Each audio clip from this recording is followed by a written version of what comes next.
Marie-Héloïse Vincent, bonjour. Vous êtes responsable recherche et innovation chez DSI. Vous pouvez me préciser qu'est-ce que c'est la recherche et l'innovation chez DSI? Alors, la recherche et l'innovation chez DSI, ça s'articule autour de deux thématiques. La recherche, où on va mener des projets de recherche et développement collaboratifs avec d'autres entreprises ou des laboratoires, et des projets plus d'innovation au service des métiers de DSI, comme la logistique, le câblage ou l'imprimerie. Vous avez travaillé pour le projet AudioCap. Vous pourriez m'en parler un peu? Vous en parlez? Alors du coup, le projet AudioCap, c'est un projet justement de recherche et développement. Donc on est partenaire avec l'entreprise Arkéane de Montauban et le laboratoire d'informatique de Toulouse Lyrit. Et donc ce projet vise à développer une prothèse auditive nouvelle performance qui améliore vraiment l'intelligibilité de la parole dans le bruit pour les personnes malentendantes. Donc cela permettra à des personnes qui ne s'appareillent pas ou ne sont pas satisfaites de leur appareillage de pouvoir disposer d'un dispositif vraiment performant dans le bruit, ce qui est généralement le principal problème aujourd'hui. Comment on aborde un projet comme ça? Comment ça se fait? Comment ça se déroule? Alors ce projet il est constitué en 3 phases aujourd'hui et c'est vrai que là on vient un peu de terminer la première qui est un peu tout débroussailler, bien définir les spécifications des résultats attendus. Et donc ça, c'est beaucoup de réunions de travail avec l'ensemble des partenaires pour être sûr que tout le monde se comprend bien, qu'on a tous le même vocabulaire et qu'on est d'accord sur la direction dans laquelle on veut aller. Et ensuite, il faut rentrer dans le dur en produisant les algorithmes, le code qui est en phase avec l'ensemble de ces spécifications. Et vous êtes à quel moment? Vous arrivez à quel moment dans le projet? Alors l'équipe de DSI qui est constituée aujourd'hui de 3 développeurs et de moi-même, on va travailler pendant 3 ans sur cette thématique-là. Et moi mon rôle c'est plutôt la gestion de projet, la coordination, le suivi des activités pour être un peu sûr qu'on tient le planning, qu'on tient les livrables qui sont attendus. C'est organisationnel, quoi. Ouais, c'est ça. D'accord. Vous avez aussi travaillé sur le projet l'exosquelette. Qu'est-ce que c'est que l'exosquelette? Alors un exosquelette, c'est un dispositif qu'on va enfiler un peu comme un sac à dos avec des manches en fait, et qui va nous permettre de nous soulager dans certains de nos mouvements. Donc par exemple, celui qu'on teste aujourd'hui sur un poste sur Airbus Saint-Éloi est utilisé en cas de port de charge répétitif. Donc l'idée, c'est pas qu'on ne sente plus les colis qu'on porte, parce que de toute manière, le poids existe encore, donc il est, on va dire, réparti sur le bas du corps, mais il existe toujours. L'idée, c'est de soulager l'opérateur et qu'il soit moins fatigué. Donc il sent quand même la charge, mais la fatigabilité est moins importante pour son corps. Donc l'idée, ça peut être de permettre de maintenir des gens à leur poste de travail quand ils commencent à avoir quelques difficultés. Donc c'est vrai que pour DSI, c'est important de s'intéresser à cette technologie-là. Et d'ailleurs, on est soutenu par la GFIP sur ce projet qui nous finance l'expérimentation.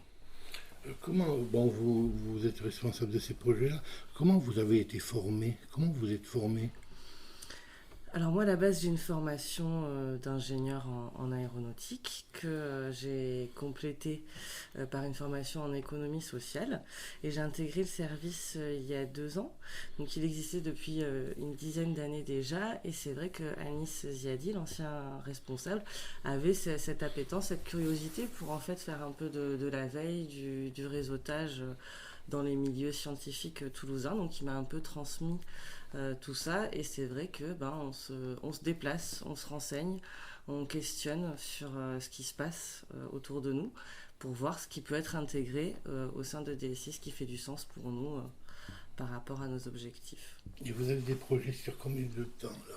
Vous avez 3 ans pour AudioCap. Voilà, AudioCap c'est 3 ans. Le projet Exosquelette, on pensait que ça allait être un projet certainement plus court, mais c'est vrai qu'au final ça dure un peu parce c'est des projets d'innovation. Il y a des itérations à faire sur la technologie pour pouvoir vraiment la valider. Donc en fait c'est généralement des projets courte durée, on va dire d'une année, sauf pour le projet AudioCap qui lui dure 3 ans. Et après on adapte le planning en fonction des aléas de... Et pour DSI, qui c'est qui décide à la base d'un projet que vous allez travailler? Alors, le service recherche et innovation peut proposer des idées de projets et avec la validation de la direction des opérations et de la direction générale, on s'oriente ou pas vers tel ou tel projet. Il y a aussi les métiers de DSI. Si un métier de DSI a un besoin et ne sait pas trop comment y répondre, il peut nous solliciter. Par exemple, la logistique avait sollicité le service pour des boutons connectés au sein d'un site où on travaille pour optimiser le fonctionnement des tournées logistiques. Donc là, voilà, on a été contacté, on a fait le sourcing de la solution, on a aidé au déploiement et ensuite, on redonne la main aux opérationnels une fois que tout est en marche. Avoir un service de recherche d'innovation, c'est original pour une entreprise. En fait, ça se rencontre fréquemment. Alors, dans une entreprise adaptée, pas forcément. C'est vrai qu'il n'y en a pas tant que ça. On en voit chez celles d'une certaine dimension, comme l'APF, qui est assez sensible à l'innovation. Après, c'est des sujets qui permettent vraiment de nous faire progresser. Donc, c'est vrai que c'est pas commun, mais ça apporte quand même en visibilité et en ouverture sur l'évolution des pratiques pour l'entreprise. Donc c'est assez innovant d'avoir ce service innovation dans une entreprise adaptée, mais je pense que c'est nécessaire et que ça peut servir à tous. Vous connaissiez la notion d'entreprise adaptée avant de travailler chez DSI?